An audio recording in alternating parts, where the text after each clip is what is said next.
All right. And here we are. I guess it's time. It's time. Okay. Let me see if I can just send another little live, I guess.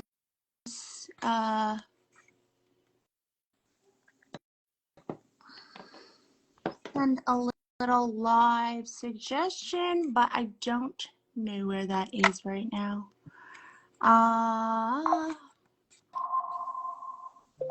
Live. We are live, so I guess that's it. All right. Okay, that's it. I tried my hardest here. Okay, so Albert, welcome. Everybody, Pleasure to be here. Albert Chong, photographer, sculptor, African Chinese, correct? Artist?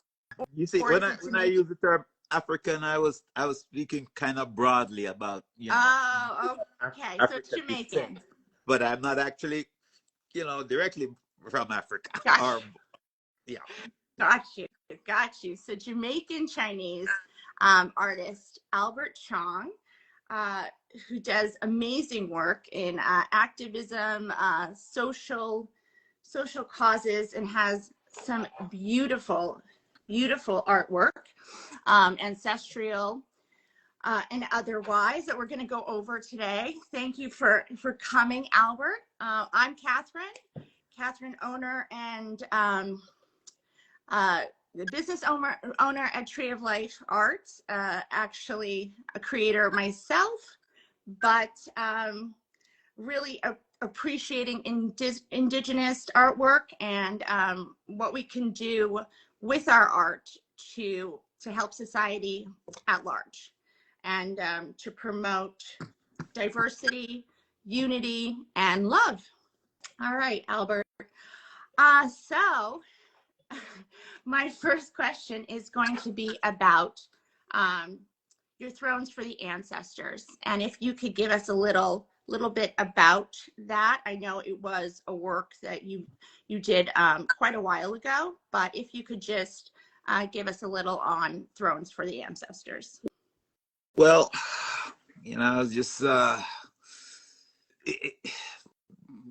you see, that work it started generally when I start working. It's I'm not always sure exactly what the impulse is or what it is. So the Throne for the Ancestors actually started with a discarded chair that I found on the sidewalk when I used to live in Williamsburg, Brooklyn.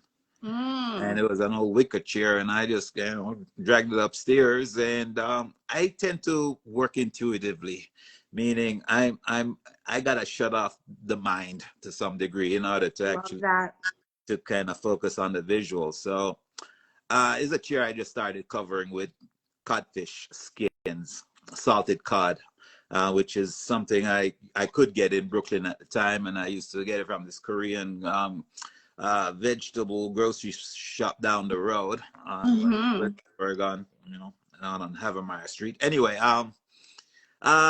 yeah, I used to ask them not to cut up the cod because you get a whole piece and it would be, the two halves. Anyway, I would cook the flesh like we do in Jamaica. Salted cod is part of the provisions that were actually provided to enslaved Jamaicans back in the day, or enslaved Africans, I should say. There was no such thing as an actual nation of Jamaica at the time. But anyway, it became part of our palate to some degree, and I decided I wanted to start, learning how to cook Jamaican food back in the day. Anyway, I got sort of involved with the cod and saw that the skin was pretty kind of durable. I started covering objects with it, books, walking sticks, canes, whatever you. And eventually I did a chair. And then I didn't know what that was about, but it ended up in a few exhibitions, the photographs. Just a few. Yeah. And then eventually in grad school, I said, this might be something to pursue. So that's sort of how it sort of happened. Wow. Yeah. Pretty exciting. So you have a kind of atheist vision, though, which I think is quite intriguing. But you work with the ancestors. Well, uh, yeah, I do to some degree. It's kind of a tricky situation because it seems sort of like conflicted, sort of contradictory. So, anybody who's thinking about the notion of spirits would think that it's like related to religion and all of that. Actually, I was just writing something, preparing for this, and let me see. Religion is probably the greatest lie ever told. Oh, and I what love that. we automatically tell, and it's what we automatically tell or pass on to our children. Children are not born Christian, Catholic, Muslim, or any other religion. They are indoctrinated by their parents into this fallacy. It's a perpetual form of child abuse. It was done. You it was said done it. to me. You said it. It was done to me, and I made damn sure I didn't do it to my two children. Yeah. But there's a life force that animates all of us, and correctly or not, we call that force the spirit. It's not sacred by any way, shape, or form, but seems magical. How it moves and animates us. Once it leaves us, we begin to rot and decompose. I believe in living in harmony with the natural world to the best of my ability. We must ask ourselves, is it the wiring in our brains that lead us to believe in God?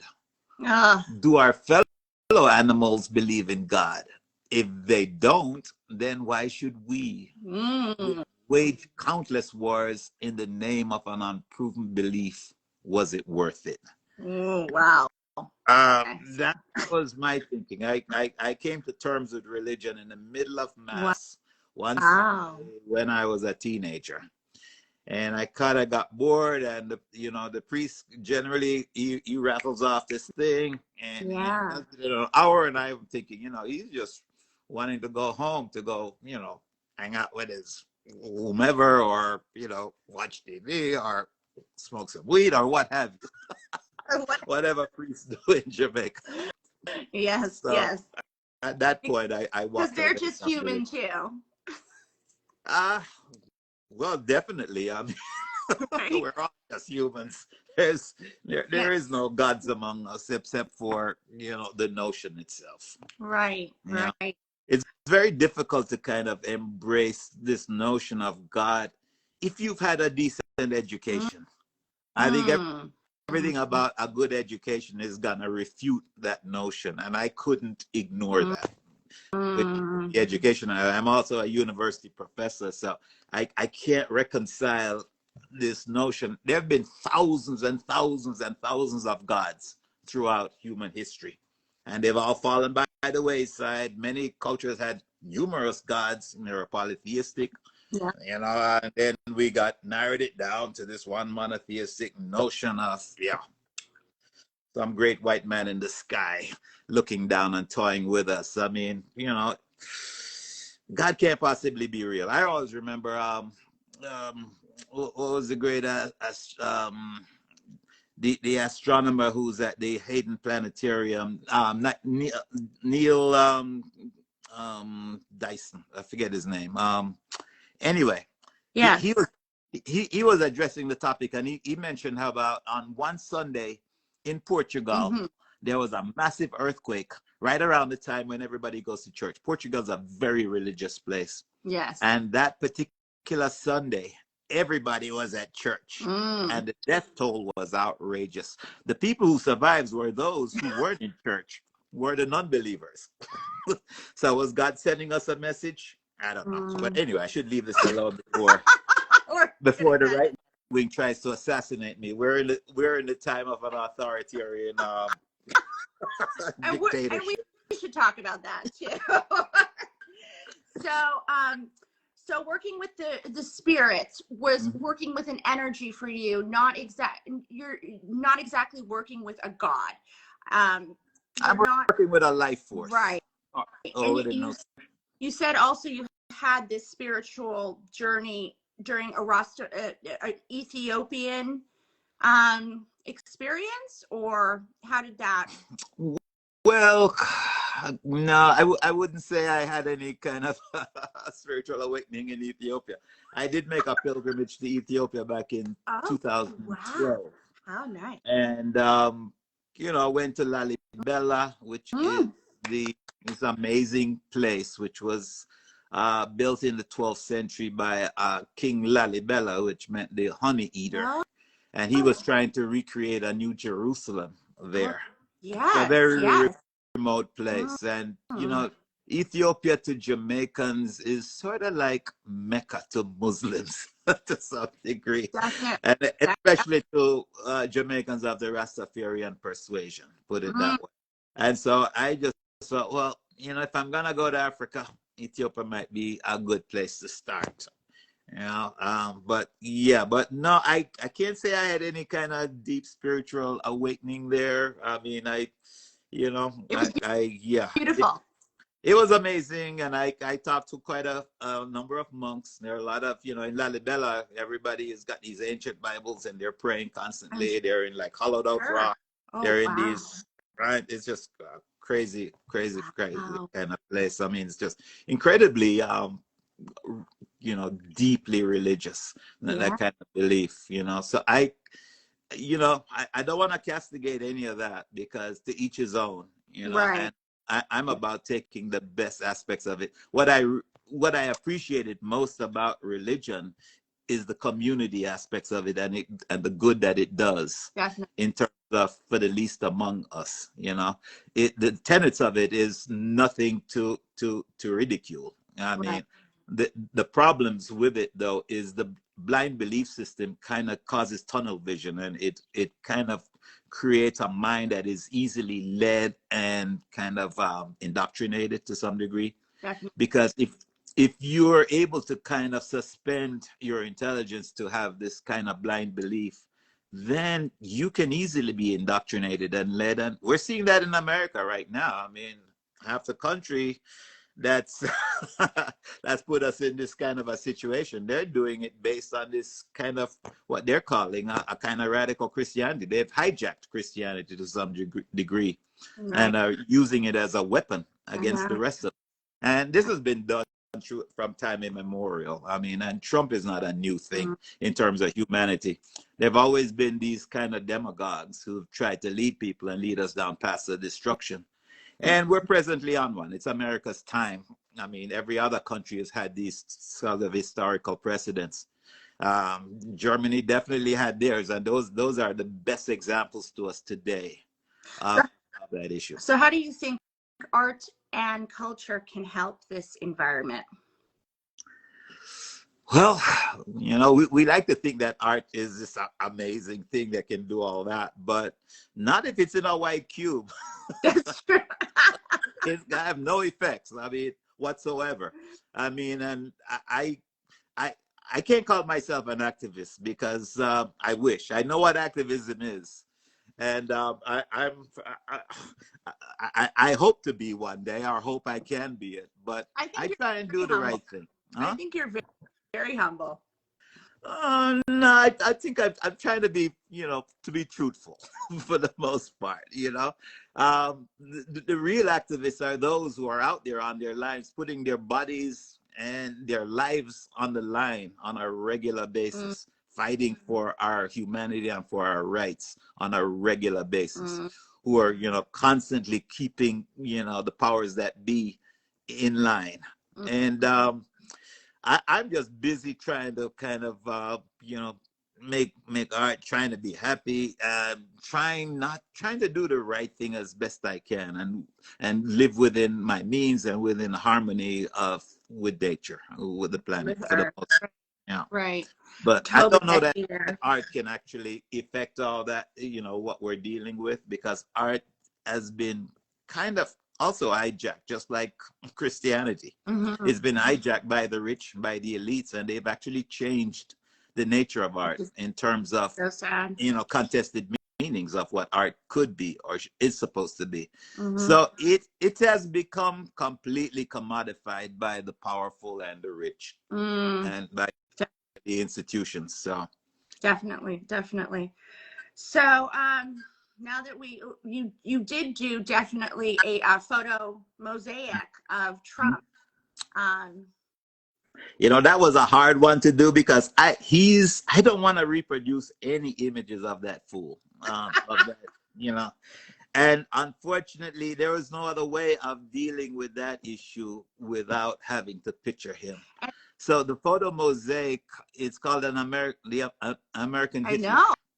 And that was in you know, 2017, right?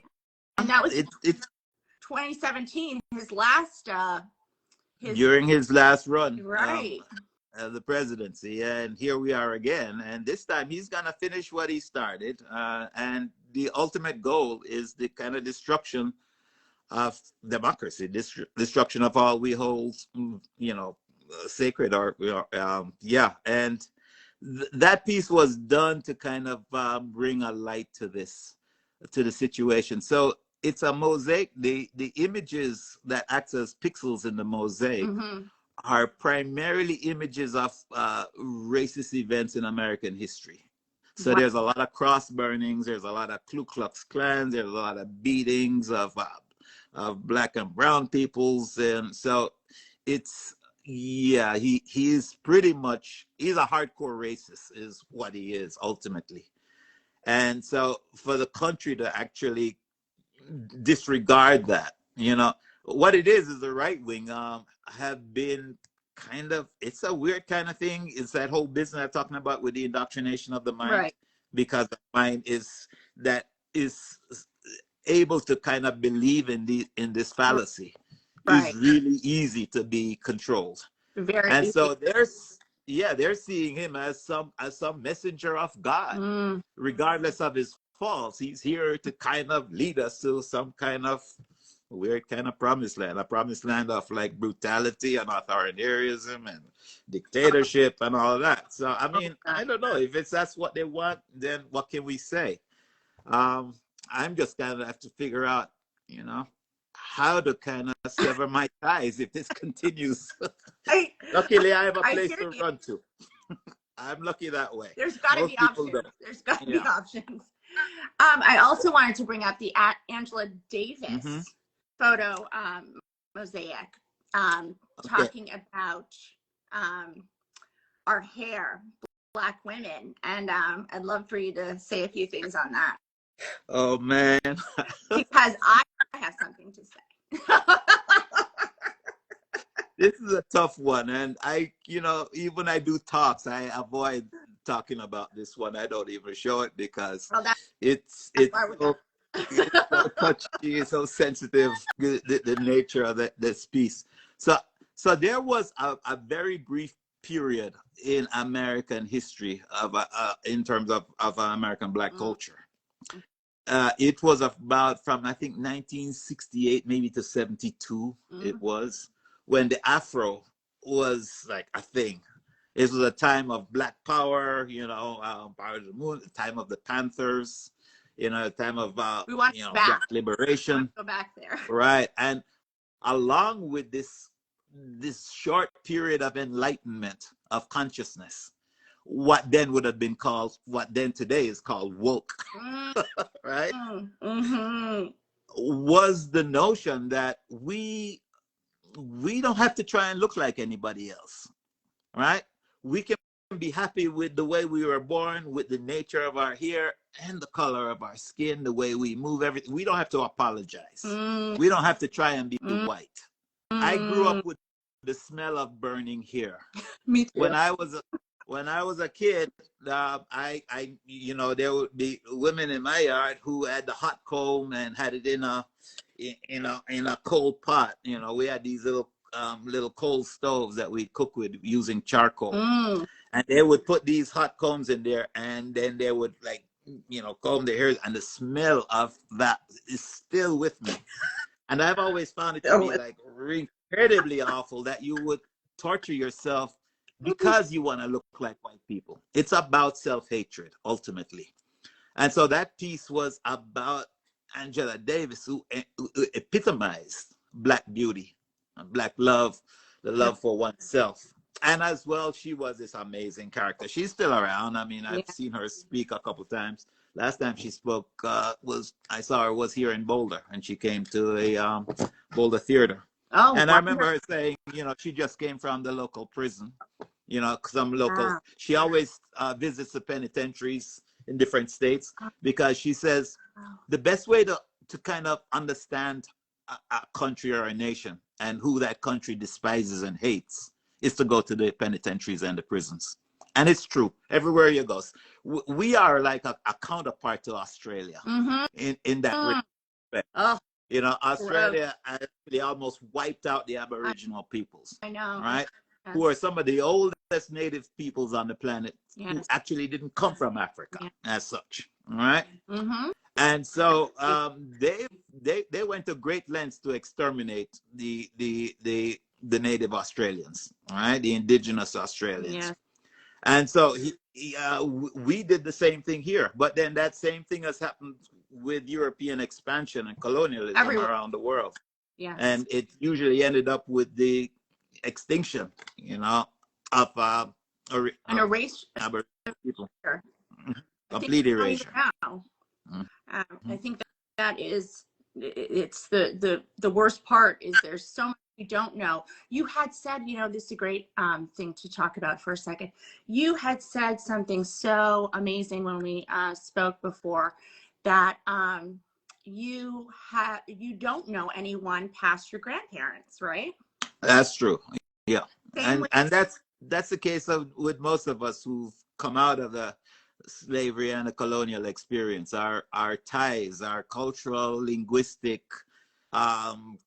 ties have been severed by slavery and then later by colonialism. And so we spend so much of our time trying to connect, to rediscover that path, Yeah. In fact, I wrote something about that. If you would okay. So in terms of ancestry, I wrote what the white supremacists in the field of anthropology call miscegenation, I call living and loving together. The original miscegenation was the raping of enslaved African women by white men. There was no loving in that context, and the living was merely existing under cruel and inhumane servitude. I am biracial, and that is the polite way of saying I'm a mutt, a mongrel, a term we identify with mixed breed dogs. Mongrels are scrappy, tough survivors. I believe that the ultimate solution to humanity's hatred of each other is the browning or hybridization or miscegenation, and the less polite term, mongrelization of humanity. If we are all mixed up, it will be very difficult to hate each other. Yeah. And so I admire mongrels. All other dogs I refer to as artificial dogs. Mongrel and proud right here too. Yes. So in terms of my background, my grandfathers were Chinese, my grandmothers were Black Jamaicans. And so both my parents are half Chinese, half Black. And so I'm not good with fractions, so I'm not quite sure what that makes me. You're right. I'm all over this spectrum. Well, I love that. Thank you so much. That was beautiful. That really was.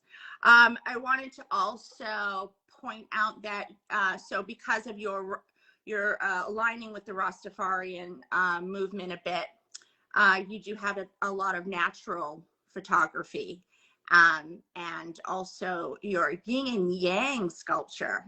I love. Beautiful. If you could speak on that a little bit. Okay, so I was trying to branch out of still photography, and to kind of move into other fields because I've always had a love for sculpture and objects. So I had a love for the third dimension. And it's always been the one fault or the one thing I disliked about photography was its flatness. It's one dimensionality. All right. Yes. And so I started kind of thinking about how to kind of move into sculptural installations, how to make objects. And so, you know, I'm not a trained sculptor. So my apologies to the real sculptors out in the world. It was, you know, I'm just a wannabe in that respect. well, wow. And so with that piece, it was originally done for the Bronx Museum in New York back around 1992 or 93, I think it was. And, you know, I always have these kinds of weird regrets when I think back on the past, because with that, the installation that I did there, I had wanted the walls painted black so I could get the full drama of the space. And I was a last minute replacement for an artist who had canceled, and they called me just to kind of to be a filler. And that I shouldn't have accepted because of that. Right? And ultimately they would have painted those walls for a white artist or somebody with great kind of conceptual chops or something like that, right? But they wouldn't do it for me. And so that, you know, but the original piece was talking about the difference. You could say, you know, it's like apples and oranges is how we speak, to kind of talk about difference. That two things being completely different. So I made this yin yang symbol, which is a symbol, an ancient Chinese symbol, you know, of duality, of balance, of equilibrium. And so I decided I would do it out of apples and oranges to kind of speak about that difference. The piece was also in that manifestation, that installation was also in the form of a triangle, and at either ends of the triangles were these chairs, these thrones, as well as there were little kind of, I wouldn't call them diagrams, they would be more like mandalas that were made out of cornmeal. More veve symbols is really closer to what they were. And there were coconut shells that you know, that formed this triangle as well. And part of my budget for doing this, was liquor.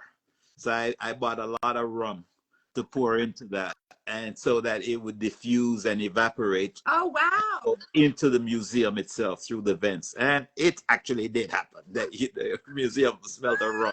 And I thought that was cool. The smell of rum is like a wonderful smell that I grew up with.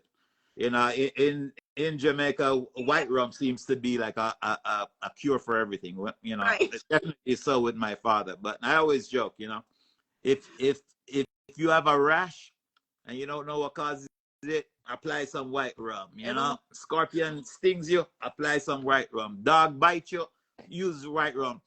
Get run over by a bus, white rum. You know, and so I decided, okay, yeah, I'm gonna. The rum would do. It was also an offering for the spirits to some degree, because we do kind of, the spirits love liquor, and they love cigarettes. They love nicotine. They're addictive just like we are.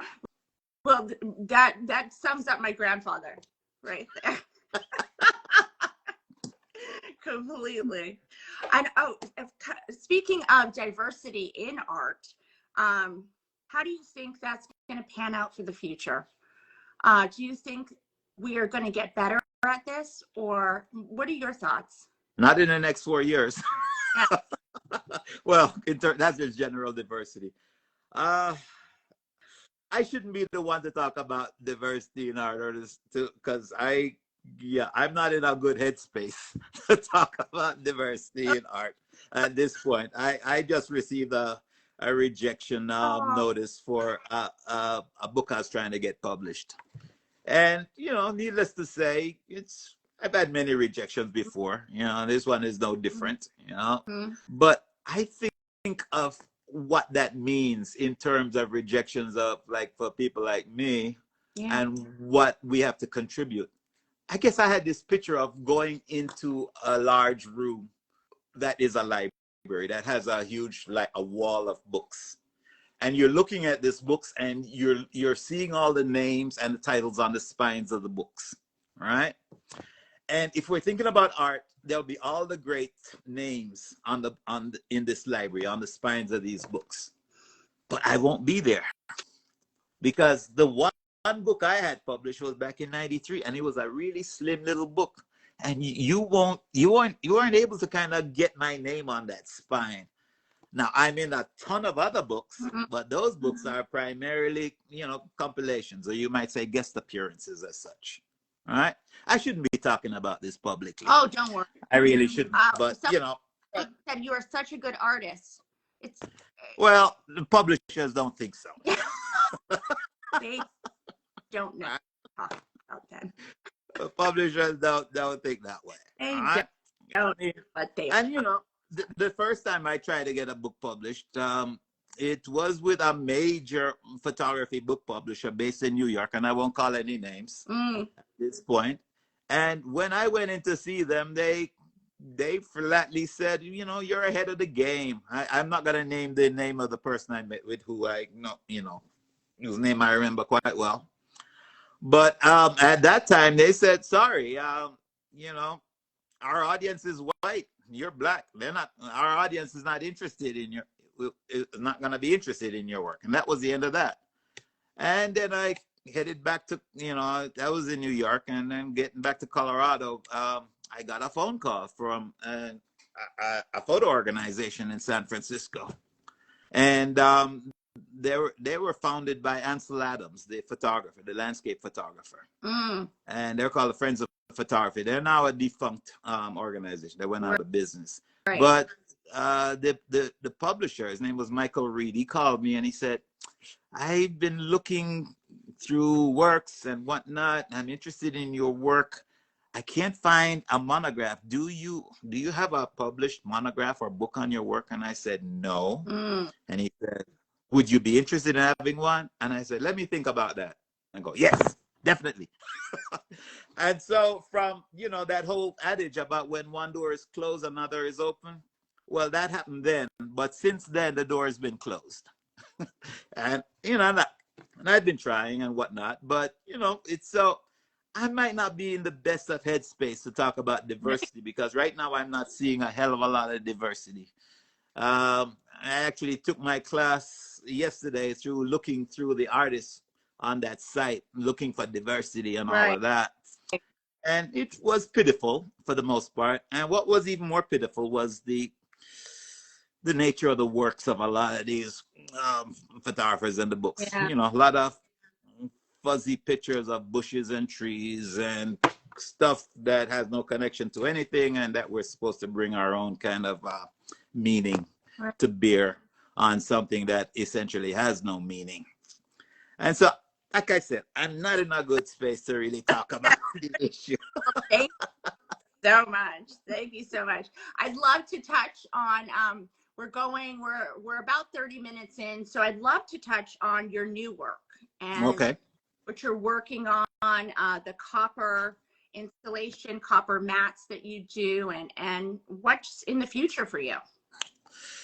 Not sure what's in the future for me.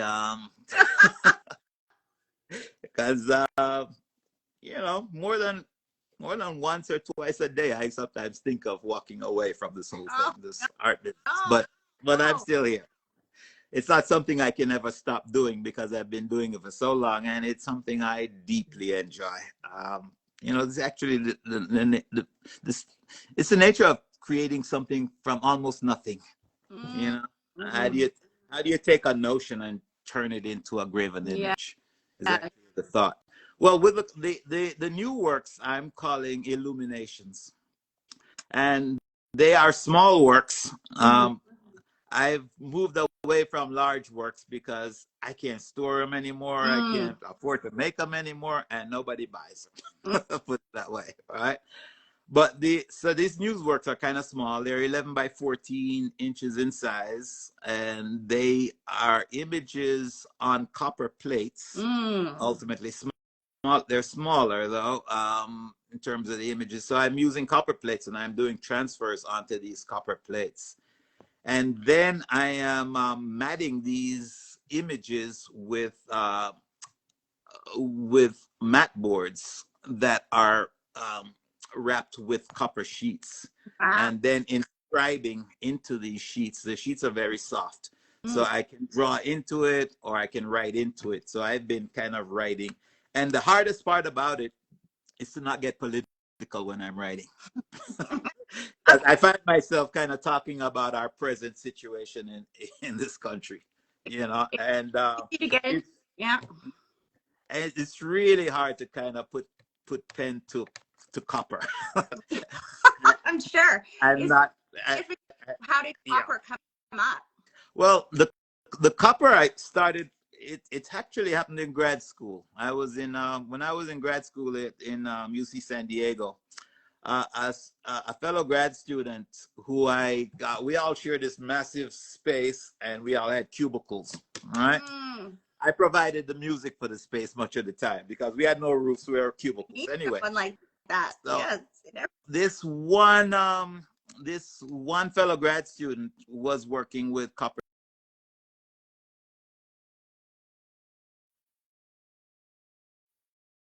I love this thing. It's shiny. What I think of copper is that it's the poor man's gold.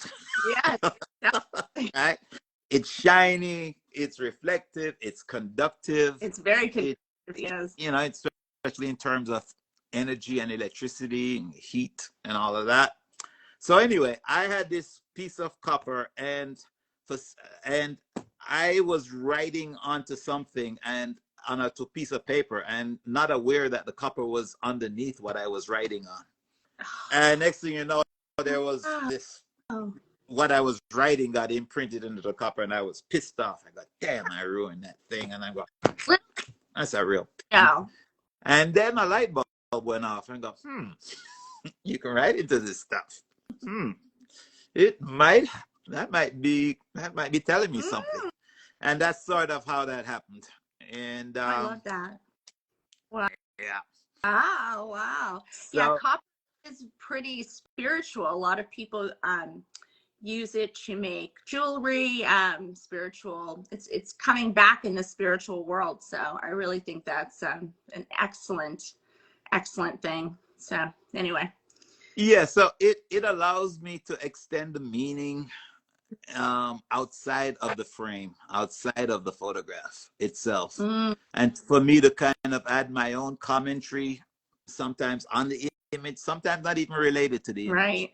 If I were to try and relate to the images with the copper mats, I probably wouldn't get very far, you know?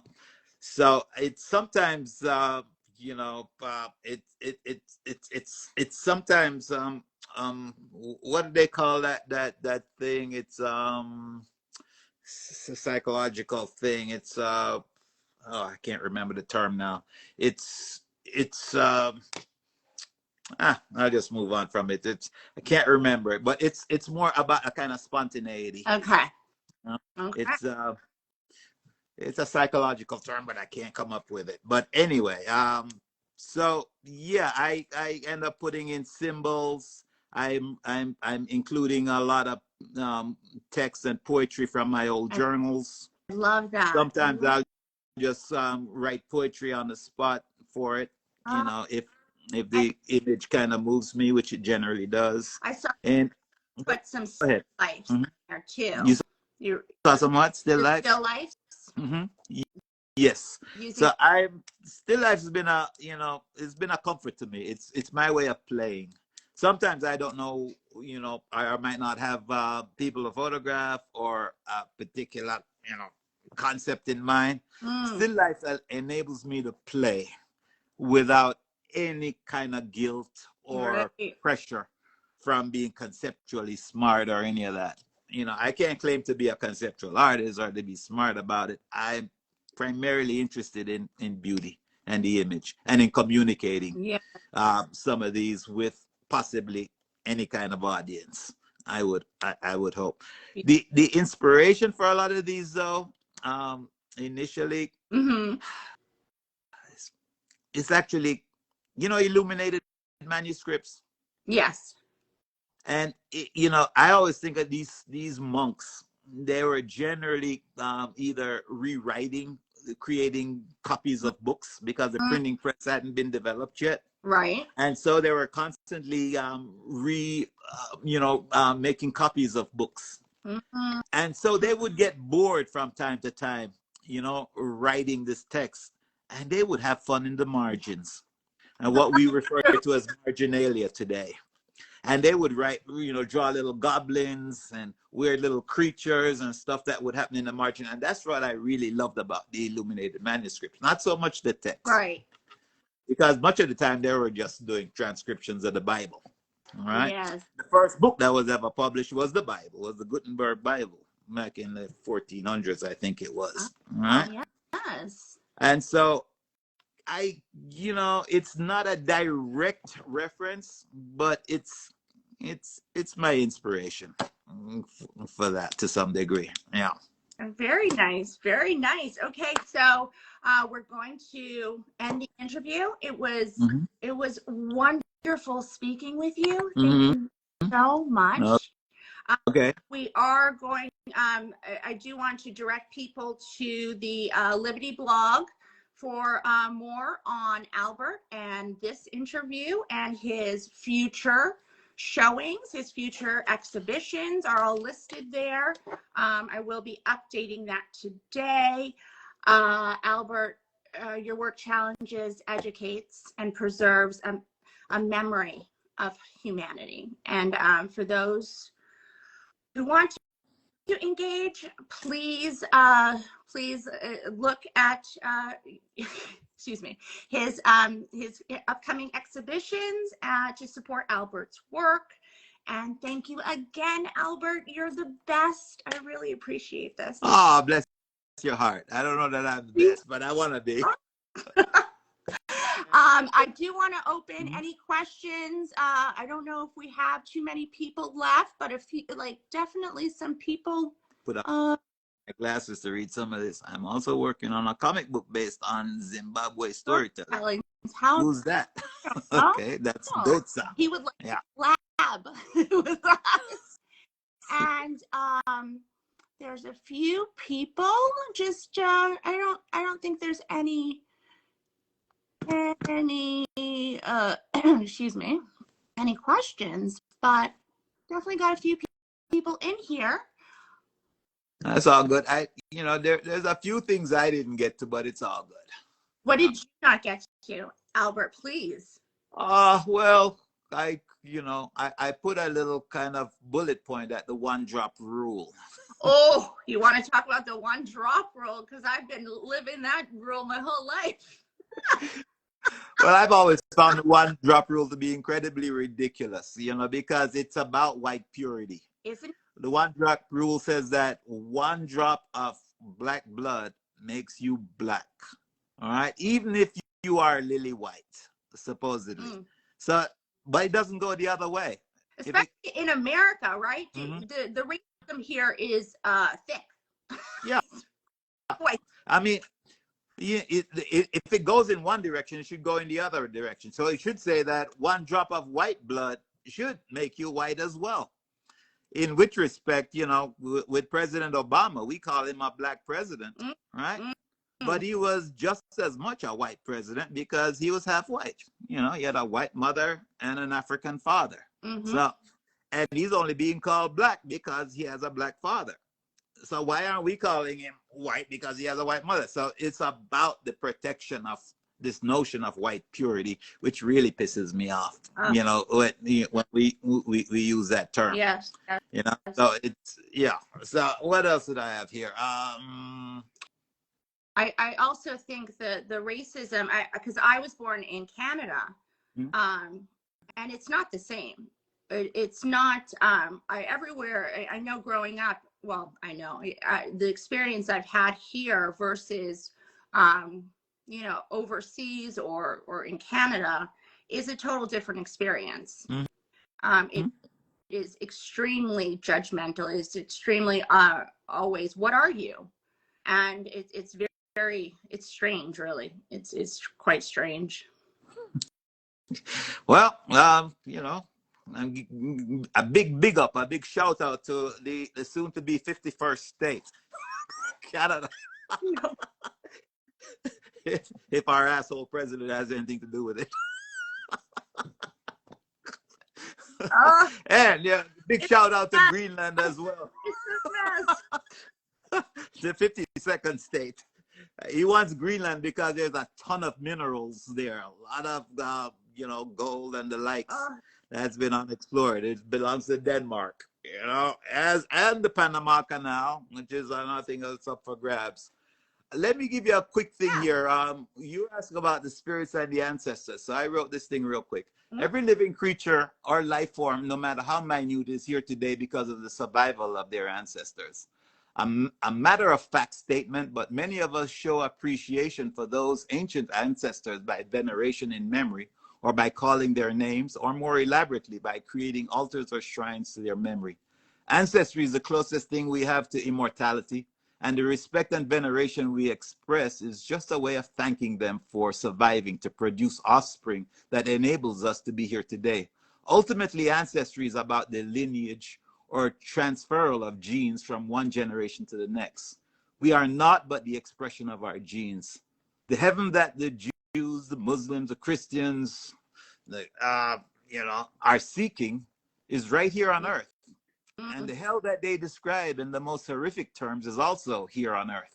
The hell that we get when we commit ecocide, the fire and the brimstone described in countless Christian sermons, is no different than burning to death in a brush fire caused by global warming, human greed, and stupidity. So much of the visual arts is about. Nah, I think I'm onto something different here that, now. I'm that was kind of beautiful. think some drones. That was so beautiful and very meaningful.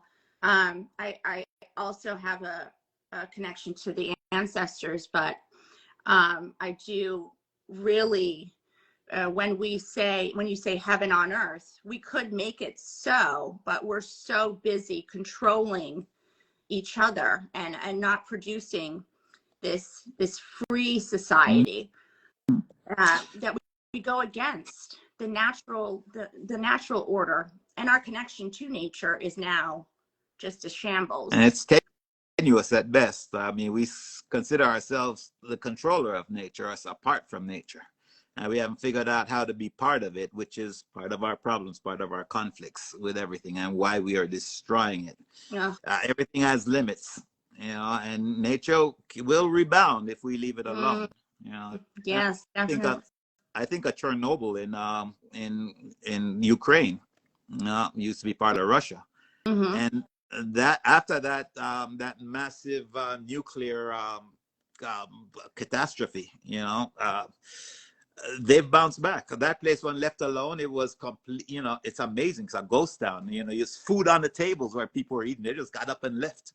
Mm, And now there's a massive amounts of wildlife, trees, everything. It's just kind of taken back. yes, Nature yes. will reclaim its territory. It will reclaim everything if we leave it be. Mm, But true. but we won't.